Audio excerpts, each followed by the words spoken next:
Thanks for joining us. We begin with the CBC Edmonton exclusive story and more developments on the so-called Sky Palace ordered by former Premier Alison Redford. Former Infrastructure Minister and PC leadership candidate Rick McIver claims he killed the project. But did he? Charles Rusnell broke this story and has kept digging. Charles. Adrian, we found what Alberta's Auditor General found, which is that McIver never killed Sky Palace. Still, that hasn't stopped him from brazenly using that false claim for political gain.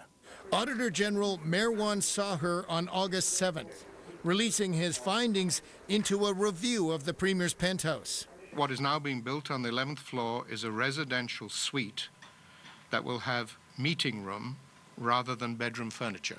So, essentially, the Premier's penthouse is being built exactly as Redford ordered it back in June 2012.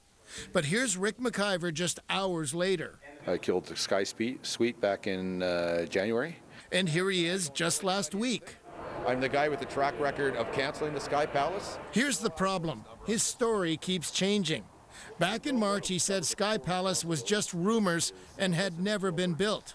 Then, he said he stopped construction of a residential suite and had meeting rooms built instead.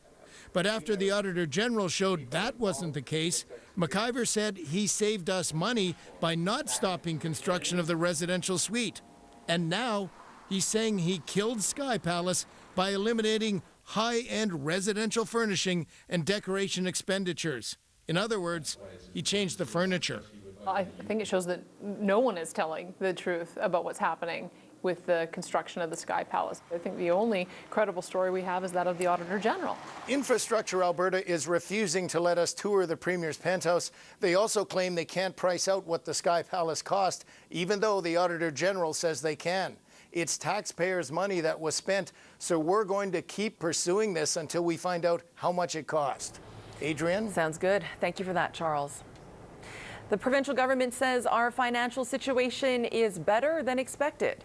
The government's spring budget had forecast a $1 billion surplus. In its quarterly fiscal update today, the government increased that to $1.4 billion, thanks to a higher than expected oil and gas royalties.